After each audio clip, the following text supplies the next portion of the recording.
Hello, good morning सभी को। पटना के पावन धरती से आप सभी के प्रणाम। आ जाइए जल्दी से। बहुत दिन बाद हम लोग जो है आपसे मिले हैं। तो इसमें हम लोग बात करने वाले हैं रेलवे एएलपी टेक्नीशियन का, जो प्रीवियस ईयर का सीरीज चल रहा है। और आज हम लोग का कौन सा होने वाला है, तो डे 16। आज हम लोग का जो है 16वां दिन है। CBT1 का टोटल आपका 30 सेट है, जिसमें से आज आपका 16वां सेट हम लोग जो है डिस्कशन करने वाले हैं। कौन सा तारीख का है, 20/8/2018 का। ये आपका शिफ्ट 1 का जो है हम लोग आज करने वाले हैं। आपको क्या करना है, आपको ये जो है क्लास अब क्या डेली आपको सुबह में करीब करीब वही 11 बजे के करीब में मिलेगा। और जैसे आप देख रहे हैं तो क्वेश्चन आपके सामने आएगा। आप हमारे आंसर देने से पहले आपका आंसर आ जाना चाहिए। उसके बाद टोटल आप मार्किंग कीजिएगा कि आप में इस सेट के अंदर 20 में कितना नंबर आया, और आप कमेंट कीजिएगा। ठीक है, चलिए, जिससे आपका रिवीजन होते रहेगा।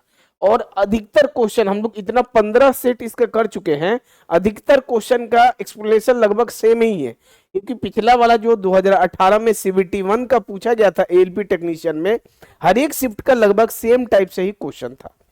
तो इसको आपको ध्यान देके करना है भैया। आइए, और दूसरा चीज आपको बता दे कि इसमें से आप लोग ध्यान दीजिएगा इसको जरा सा। ये हम लोग कहाँ से कर रहे हैं, तो ये हम लोग कर रहे हैं यहाँ से। देखिए, हम लोग इसको कर रहे हैं यहाँ से। ये जो आपका रेलवे एएलपी टेक्नीशियन का सामान्य विज्ञान का CBT1 CBT2 का 39 सेट है। इसी में से आज हम लोग जो है सेट नंबर 16 कर रहे हैं। सेट नंबर 16 जो है हम लोग कर रहे हैं। कंप्लीट 39 सेट को लेना है तो सिंपली आप इस नंबर पे व्हाट्सएप कीजिए 7488209501। आपका हमारे ऐप का लिंक चल जाएगा, वहां से आप जो है इसको ले सकते हैं। ठीक है, चलिए, ये पेन क्यों नहीं काम कर रहा है। चलिए, यहाँ पे क्या हो गया, हर चीज में अभी दिक्कतें चल रहा है, समस्या ही चल रहा है। देख रहा, अभी पेन ही काम नहीं कर रहा है। देखिए, चलिए अब करने लगा। दूसरा चीज, अगर किसी को इसका ये कंप्लीट फाउंडेशन बैच लेना है, ये टेक्नीशियन और एएलपी के लिए क्या ऑल एग्जाम के लिए साइंस एनसीईआरटी का कंप्लीट फाउंडेशन बैच लेना है, फिजिक्स केमिस्ट्री बायोलॉजी का 40 नंबर टेक्नीशियन का है, तो ये साइंस एनसीईआरटी पे आधारित बैच है, वही आप एमजी क्लासेस से ले सकते हैं। आ जाइए, अब हम लोग सीधे जो है क्वेश्चन पे आते हैं। आपका पहला नंबर क्वेश्चन आपके सामने हाजिर है। चलिए, आंसर आपको भी देते जाना है। आंसर में ऐसा नहीं कि पहला नंबर क्वेश्चन देखिए आप, खाने का नमक NaCl किससे आपका जो है बना होता है। खाने का नमक जो है NaCl किससे आपका बना होता है, तो आपको ध्यान देना। NaCl क्या है, उदासीन लवण है। NaCl ये क्या है आपका, तो ये आपका है उदासीन, उदासीन आपका लवण है। NaCl उदासीन लवण है।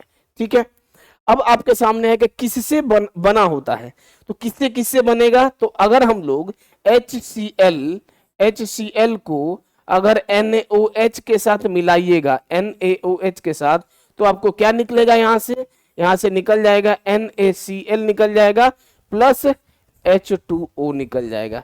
यही तो है आपका, यही तो चीज है। ये क्या क्या मिला हमको, HCl, ये क्या है, स्ट्रॉन्ग एसिड, प्रबल अम्ल है आपका। ये क्या है आपका, तो ये आपका हो गया प्रबल अम्ल, स्ट्रॉन्ग एसिड, प्रबल अम्ल हो गया।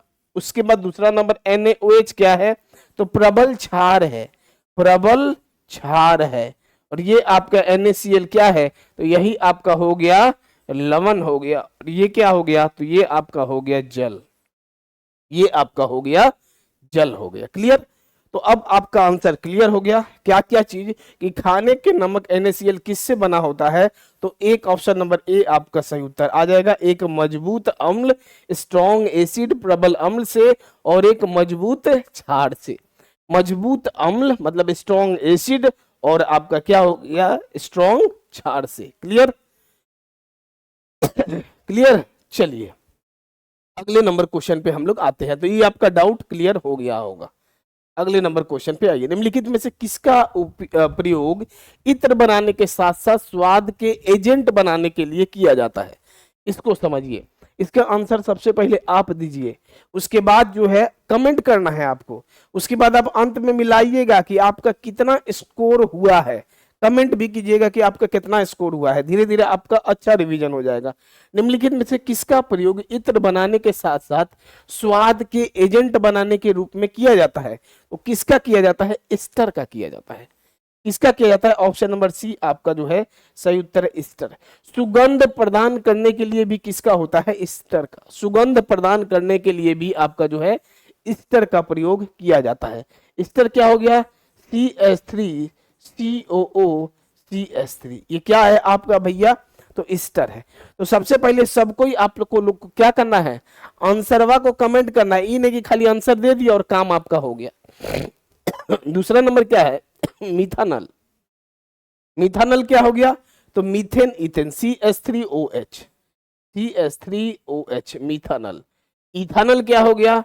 तो C2H5OH, क्या हो गया? C2H5OH आपका जो है इथानल हो गया।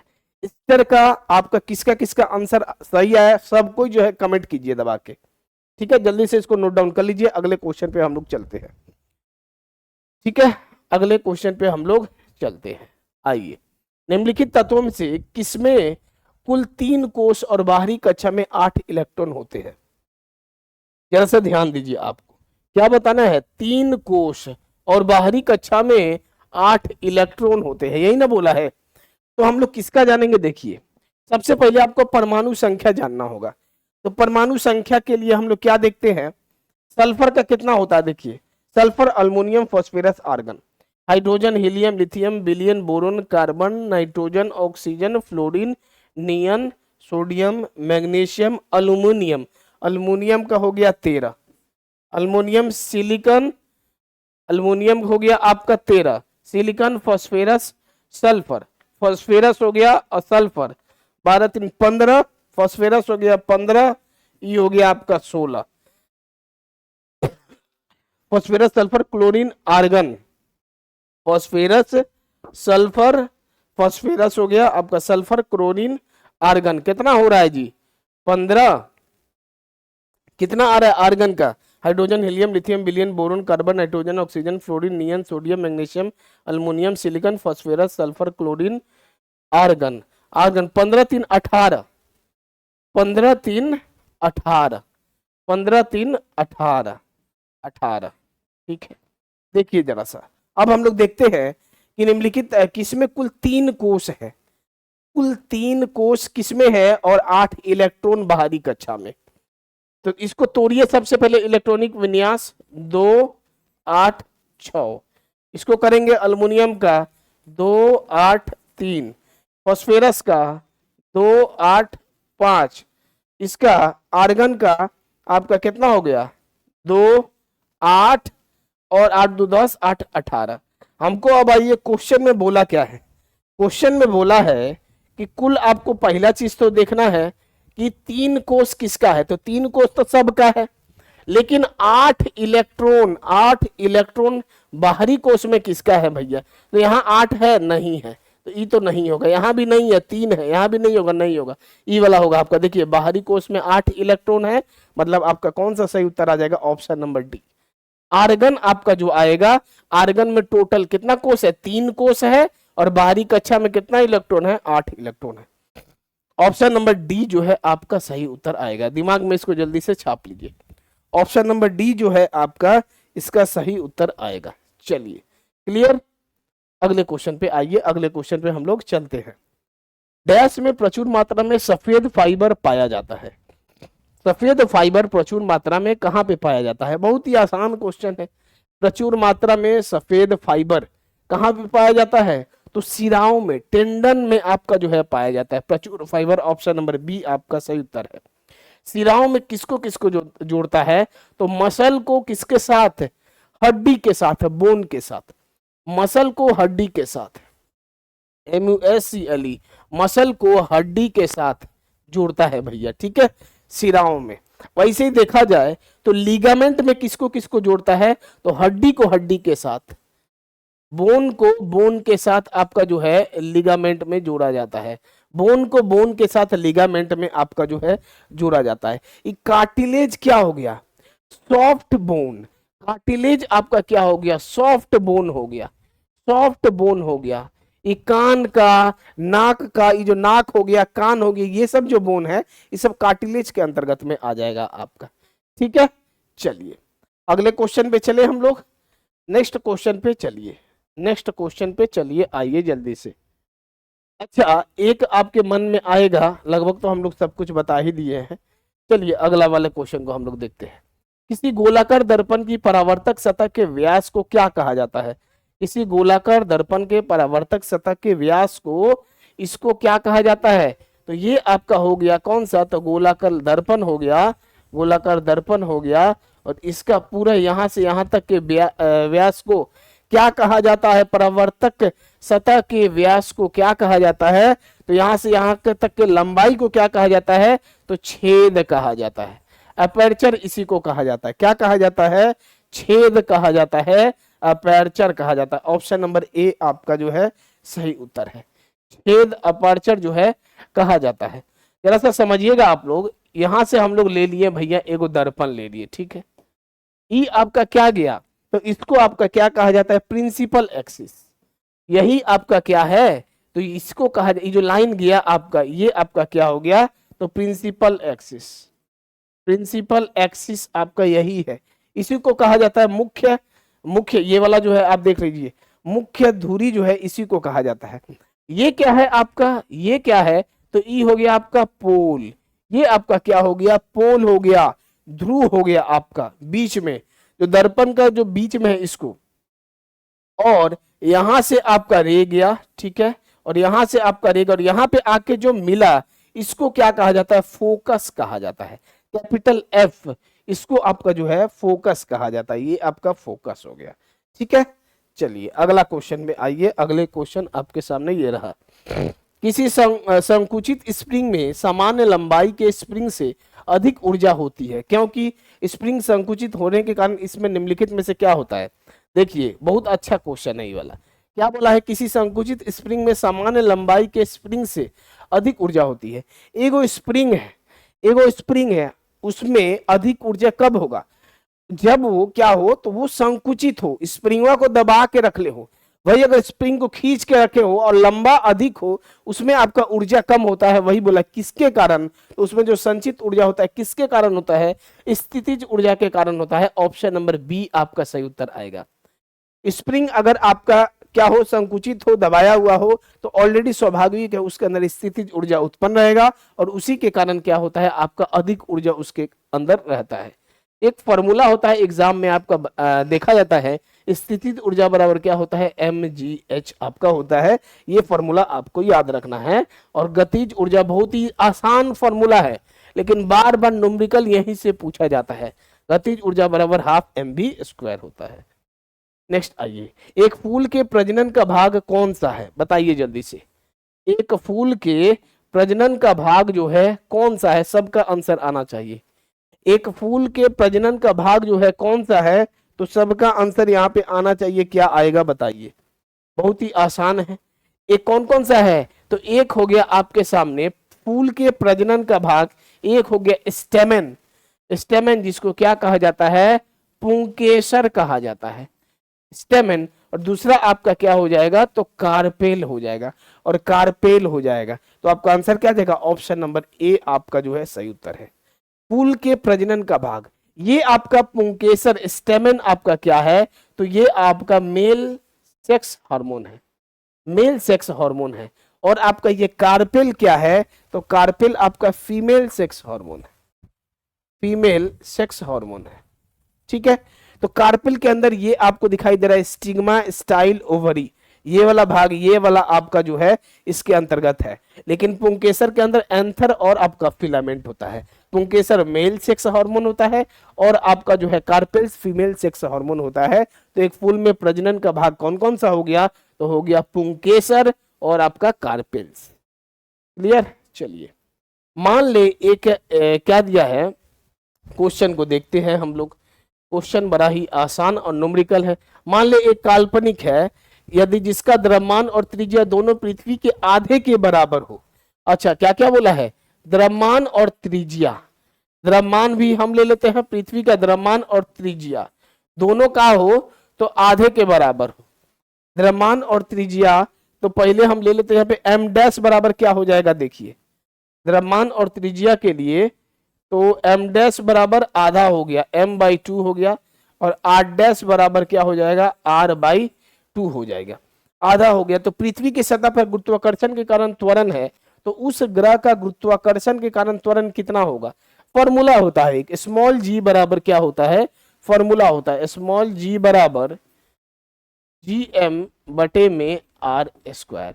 बस इस फॉर्मूला को याद रखिए, जी डैश बराबर जी तो रहेगा आपका, ई आपका द्रव्यमान आधा हो गया तो एम बाई टू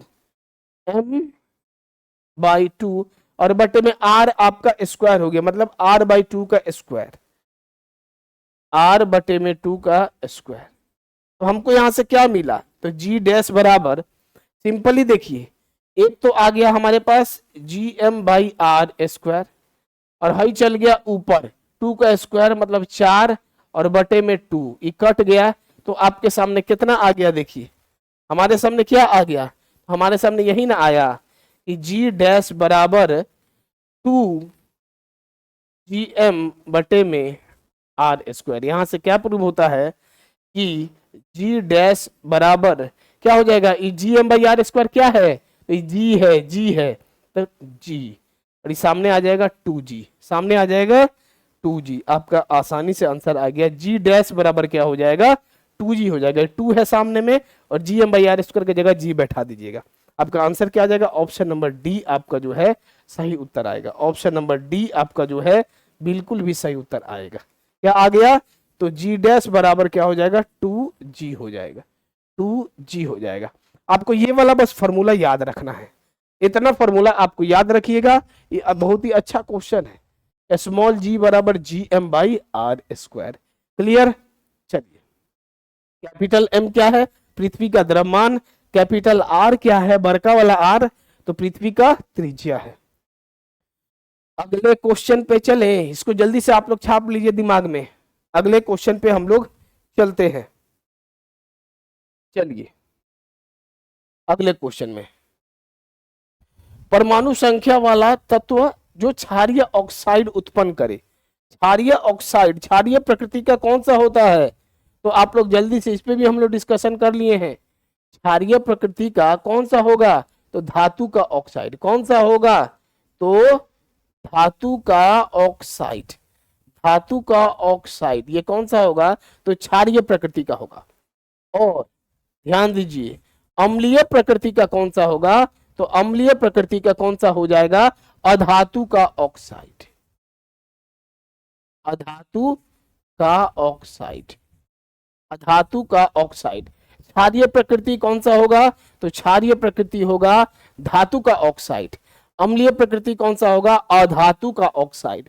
तो हमको क्षारीय ऑक्साइड का उत्पन्न का हमको बताना है, मतलब धातु का ऑक्साइड आपको देखना है। और धातु कब होगा, जब बाहरी उसमें क्या हो, उसमें बाहरी कक्षा में कितना इलेक्ट्रॉन हो। कब होता है धातु जो है आपका, कब होता है, जब बाहरी कक्षा में कितना इलेक्ट्रॉन हो, या तो 1 हो या 2 हो या 3 हो, या तो 1 हो या 2 हो या 3 हो। इसको हम नीचे लिखेंगे, आपको अच्छा तरीका से समझ में आएगा। देखिए धातु कब होता है, क्योंकि हमको क्षारीय प्रकृति का बताना है, जब क्षारीय प्रकृति का बताना है तो हमको बस धातु देखना है। तो धातु कब होगा, जब बाहरी कक्षा में 1 इलेक्ट्रॉन, 2 इलेक्ट्रॉन या 3 इलेक्ट्रॉन होगा तो धातु के अंतर्गत। आइए इसको तोड़िए, 2 8 7 2 4 2, उसके बाद क्या हो गया, 5 हो गया, 2 8 8 2 10 8 18 और 2। देखिए यहाँ पे कितना है, बाहरी कक्षा में ये कितना इलेक्ट्रॉन, 2 इलेक्ट्रॉन। आपको क्या बताए थे, अगर 1 2 3 आएगा तो आपका धातु के अंतर्गत में आ जाएगा। आपका आंसर क्या आएगा, option number D, option number D आपका सही उत्तर आएगा कि आपका 20 जो है क्षारीय ऑक्साइड उत्पन्न करता है। 20 जो है परमाणु संख्या वाला एक तत्व है जो क्षारीय ऑक्साइड उत्पन्न करता है। 20 के कर है।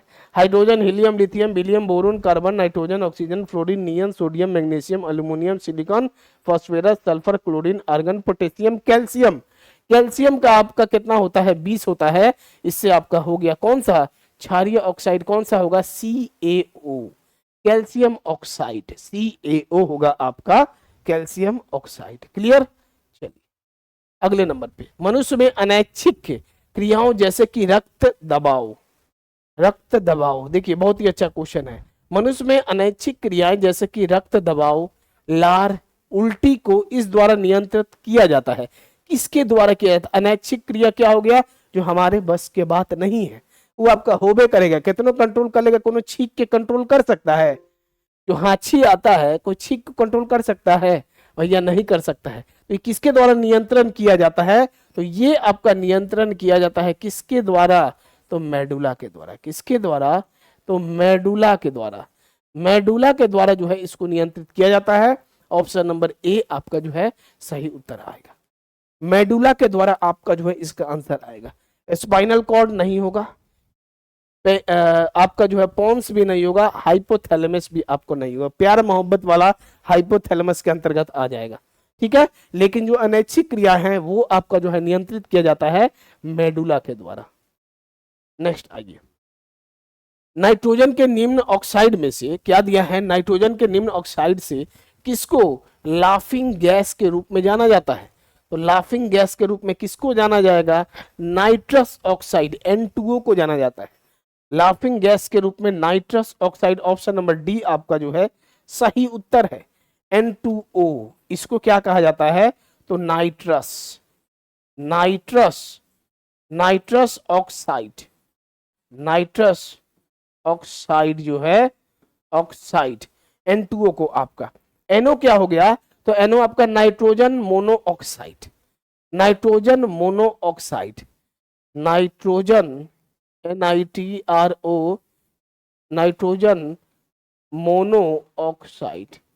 मोनो क्यों है? क्योंकि यहाँ पे ऑक्सीजन यहाँ पे एक है। दूसरा नंबर देखा जाए यहाँ पे एक और है आपका, जरा सा क्या चीज है? तो N2O5, N2O5 क्या हो गया? तो डाई नाइट्रोजन पेंटा ऑक्साइड। क्यों? यहाँ पे 2 नाइट्रोजन है, 5 गो ऑक्सीजन है। डाई नाइट्रोजन, 2 नाइट्रोजन है इसलिए डाई, और ऑक्सीजन 5 गो है तो डाई नाइट्रोजन पेंटा ऑक्साइड। क्लियर? चलिए, अवतल दर्पण का उपयोग यह नहीं है, ये भैया बताना है कि अवतल दर्पण का बताना है। किसका? तो अवतल दर्पण का उपयोग यह नहीं है। तो सबसे पहले कौन कौन सा है? टॉर्च में आपका अवतल दर्पण आएगा, सेविंग दर्पण में भी आपका जो है अवतल दर्पण आएगा, हेडलाइट में भी आपका आएगा, लेकिन रियर व्यू मिरर दर्पण के रूप में नहीं होता है। आपका अवतल दर्पण रियर व्यू में नहीं होता है, जो गाड़ी का साइड में रखा रहता है और पीछे वाला देखता है आदमी गाड़ी का साइड से, ये अवतल दर्पण का उपयोग उसमें नहीं होता है। रियर व्यू मिरर आपका इसका सही उत्तर आ जाएगा। अब आपके मन में आएगा तब भैया रियर व्यू मिरर के रूप में इसमें कौन सा दर्पण होगा? तो उत्तल दर्पण होगा। कौन सा दर्पण होगा? तो ये होगा आपका उत्तल दर्पण। कौन सा होगा? उत्तल दर्पण होगा। उत्तल आपका जो है ये दर्पण होगा, और इसका आपका उत्तल दर्पण कितने हैं? ये उत्तल दर्पण जो है ये किसके अंतर्गत आ जाएगा? इसी को कहा जाता है convex, convex mirror, convex mirror इसी को कहा जाता है। चलिए, एक तत्व का परमाणु भार W है, परमाणु संख्या N है, इस परमाणु के केंद्र में प्रोटॉन की संख्या कितनी होगी?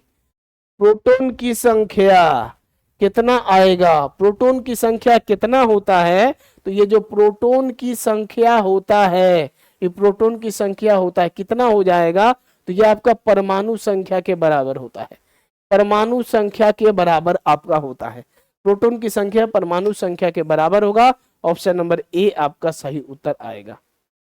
और न्यूट्रॉन की संख्या कितना आ जाएगा? देखिए, न्यूट्रॉन की संख्या कितना आ जाएगा? तो आपका परमाणु भार में से परमाणु संख्या को घटा दीजिएगा तो आपका आ जाएगा न्यूट्रॉन की संख्या। ये आपका क्या हो जाएगा? तो न्यूट्रॉन की संख्या, न्यूट्रॉन की संख्या आपका आ जाएगा W-N। लेकिन प्रोटॉन की संख्या कितना होगा? तो प्रोटॉन की संख्या होगा भैया आपका परमाणु संख्या के बराबर होता है। क्लियर? आंसर सबको अपना पहले दीजिए और बाद में अंत में मिला लीजिएगा। कोशिश करेंगे कि अब रेगुलर आपके सामने आ जाएगा। CBT1 का 300 सेट ALP टेक्नीशियन का हम लोग उसको जितना जल्दी हो पहले खत्म करेंगे, क्योंकि बहुत देर आपका ये हो चुका है। इसका देखिए, एक गेंद ऊपर की ओर फेंकी जाती है 80 मीटर की ऊंचाई तक, और इसका प्लेलिस्ट बना हुआ है, जो लोग भी बाद में देख रहे हैं 300 सेट देखिएगा CBT1 का साइंस वाला, पूरा प्लेलिस्ट बढ़िया तरीका से बना हुआ है। एक गेंद ऊपर की ओर फेंकी जाती है 80 मीटर की ऊंचाई तक, बहुत ही अच्छा क्वेश्चन है। 2 फॉर्मूला का यूज होगा। फेंकी जाती है और अपनी मूल स्थिति में लौट आती है, 7 सेकंड के बाद इसका विस्थापन का परिणाम डैश होगा। विस्थापन आपको निकालना है, 2 फॉर्मूला लगाना है। एक आपको क्या लगाना है, एक आपको ये वाला फॉर्मूला लगाना है। पहले आपका 80 मीटर ऊंचाई है, तो H आपका ले लिए 80 मीटर। अच्छा, कहां पे फेंका गया है, तो ऊपर के तरफ फेंका गया। ऊपर के तरफ जैसे फेंकिएगा G का मान क्या, A का मान क्या हो जाता है, -G हो जाता है, मतलब G आपका नेगेटिव हो जाता है। तो A का मान आपका जो है कह सकते हैं -G हो जाएगा। और ऊपर महत्तम पॉइंट पे जो फाइनल वेलोसिटी होता है वो क्या होता है, तो वो आपका महत्तम पॉइंट पे फाइनल वेलोसिटी, अंतिम वेग का मान 0 होता है। ये भी आपको ध्यान देना है, V का मान भी 0 होता है। फॉर्मूला बस बैठा दीजिए। फॉर्मूला क्या होता है, V² - U² equal to, minus लग जाएगा 2GH, माइनस लग जाएगा। ये तो आपका क्या हो गया, ये तो आपका 0 हो गया, क्योंकि यहां पे आपका 0 दिया है। U² आपका अब कट के सिंपली आपका -U² इक्वल टू -2GH। भैया ही माइनस माइनस कट गया। U आपका कितना हो गया, तो √2GH आया ना। तो यहां से आप बस इसको सॉल्व कीजिए। √2, G का मान कितना है, तो G का मान ले लीजिए 10, और H का कितना है, तो H आपके सामने कितना है, तो 80 है, 80 है, तो 1600 हो जाएगा। 1600 हो गया, मतलब यहाँ पे कितना हो गया, 1600 हो गया ना, 8 दूनी 16, 1600 मतलब 40 मीटर प्रति सेकंड।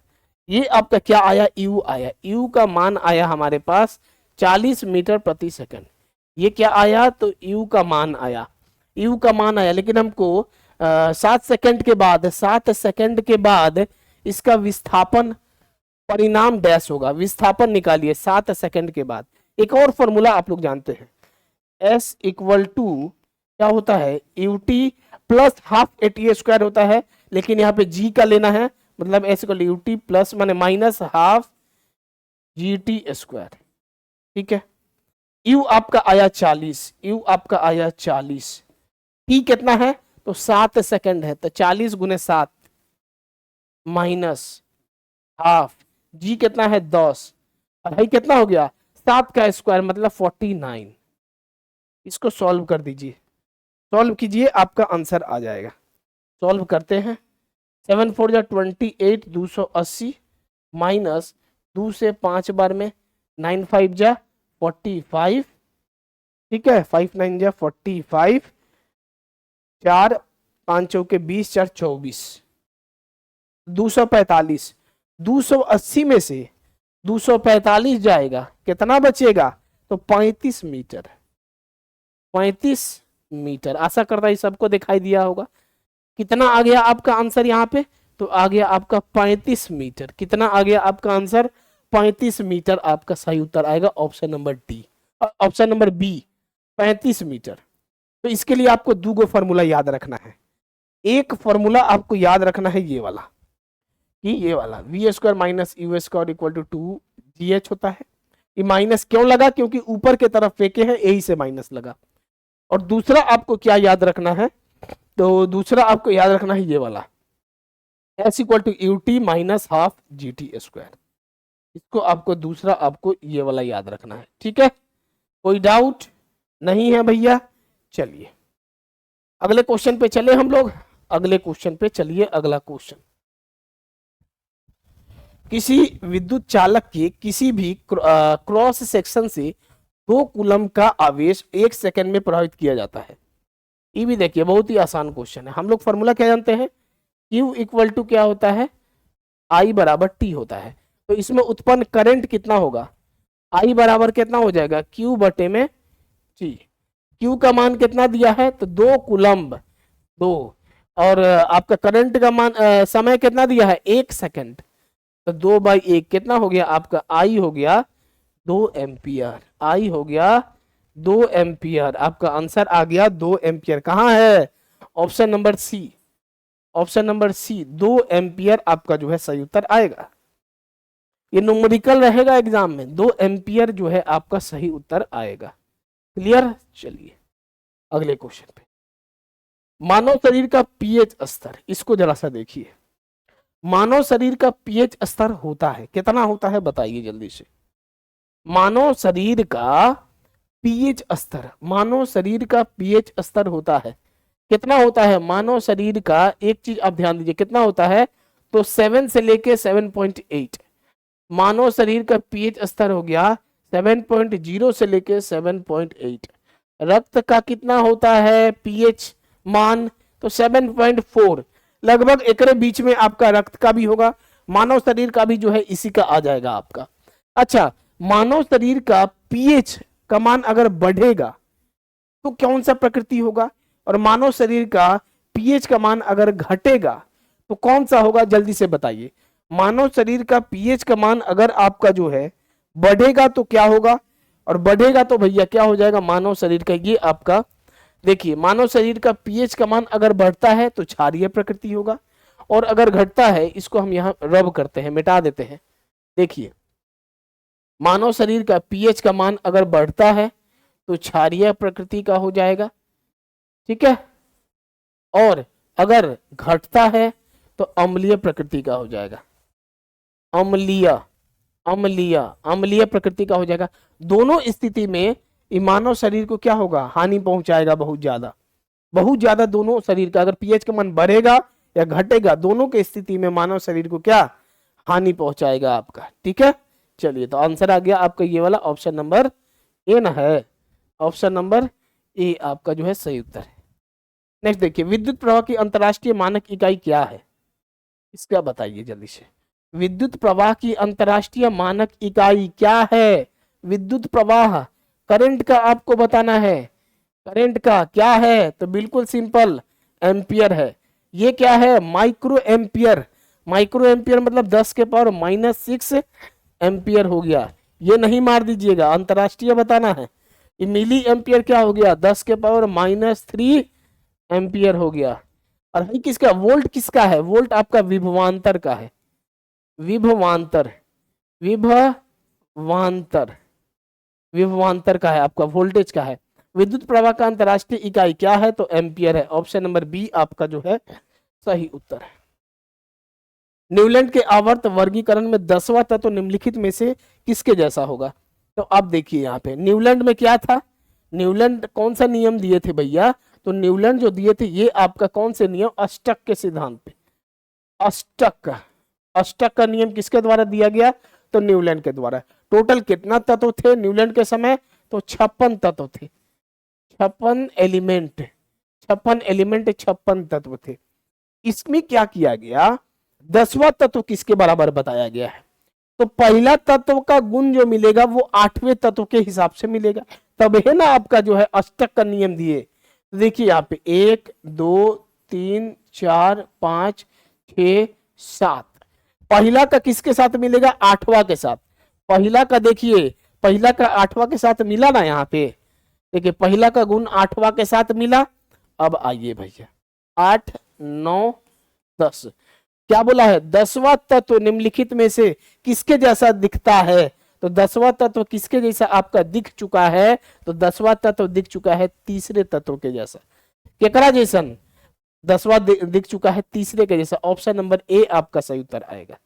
न्यूलैंड में क्या था, पहला का गुण 8वां के साथ मिलेगा, दूसरा का 9वां के साथ, तीसरा का 10वां के साथ, तो 10वां के किसके जैसा बोला गया है, तो तीसरे के होगा आपका, तीसरा का गुण मिलेगा।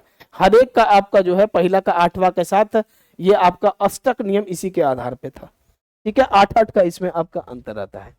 डैश अनुवांशिकी सामग्री के वाहक है, बताइए भैया कौन सा है, जॉर्ज, अनुवांशिकी का पहले फादर ऑफ अनुवांशिकी का कौन है, जॉर्ज मेंडल, कौन है अनुवांशिकी के जनक जो है ये कौन है, तो जॉर्ज मेंडल, कौन है? George Mendel. George Mendel dash dash अनुवांशिकी सामग्री के वाहक है। तो कौन है? जीन आपका आएगा, जीन होगा। जीन आपका क्या है? अनुवांशिकी सामग्री के आपका जो है वाहक है। ऑप्शन नंबर बी आपका जो है जीन आपका जो है सही उत्तर आएगा। आप लोग अब क्या है, टोटल काउंट कर लिए होंगे कि आपका कितना सही है टोटल। तो उस हिसाब से आप कमेंट कीजिएगा कि आपका कितना नंबर है, 19 में से आपका कितना आया है। 19 में से मान लीजिए किसी का 12 आया होगा, किसी का 15 आया होगा, तो 15 मार्क्स ऐसे करके सही कीजिएगा। 15 मार्क्स आया है। किसी का अगर 10 सही होगा तो वो लिखिएगा 10 मार्क्स आया है। और धीरे धीरे देखिए कि आपका इंप्रूवमेंट हो रहा है या नहीं, क्योंकि अब जितना हम लोग 15 सेट पुराना वाला कर चुके हैं, अब आपको अधिकतर सेट आपको कॉमन देखने को मिलेगा, क्योंकि बहुत सारा क्वेश्चन का पैटर्न आपका लगभग आपका रिपीटेशन है। हम लोग धीरे धीरे करके अब रेगुलर वे में आपके सामने एएलपी का जो ये 39 सेट है, उसमें से 30 सेट जो है आपका सीबीटी 1 का था, एएलपी टेक्नीशियन का, तो आपके लिए काफी हेल्पफुल होगा। ठीक है, तो चलिए भैया ये हम लोग कर चुके हैं यहां तक। आगे आपका यहाँ पे ये वाला सेशन आपका समाप्त हो चुका है। तो हम लोग जो है अगला सेशन जो करेंगे, अच्छा हाँ, ये आप लोग करिए साथ में एक जो आप लोग देखिएगा, हम आपका इसका अलग से वीडियो भी बना देंगे। देखिए ये हम लोग आज कौन सा कर चुके हैं, तो ये हम लोग का आज 16वां दिन था। शिफ्ट 1 हम लोग कर चुके हैं, कल हम लोग करेंगे शिफ्ट 2, फिर आपका शिफ्ट 3, ऐसे कर करके 16 दिन हो चुका है। टोटल आपके सामने 30 सेट है सीबीटी 1 का, 30 सेट है सीबीटी 1 का। सबसे पहले इस 30 सेट को कंप्लीट करेंगे, ओकरा बाद आपको रिवीजन एक बार पूरा 30 सेट का कोशिश करेंगे, एक बार अंत में अगर जब एग्जाम के समय में रिवीजन करवा दें। लेकिन अभी आप लोग बढ़िया तरीका से इसको कीजिए। अब आप लोग का रेगुलर वे में आपका जो है क्लासेस आपको मिलेगा, लगभग 11 बजे के सुबह में आपको मिल जाएगा। ठीक है, चैनल पर नए होंगे चैनल को सब्सक्राइब कर लीजिए। और ये तो हम बता ही देते, किसी को भी अगर लगे आपको फ्रेंड को या किसी को भी कि जीरो से तैयारी करना है कंप्लीट, तो इसको जो है ले सकते हैं। और बहुत ही मिनिमम में इंग्लिश हिंदी बाइलिंगुअल बैच है, बहुत ही मिनिमम में आपका कंप्लीट फाउंडेशन बैच है आपका। इसको कर लेने के बाद आपका धड़ल्ले से अगर कुछ नहीं आता है तो पानी जैसा हर चीज हो जाएगा। ठीक है, धन्यवाद सभी को।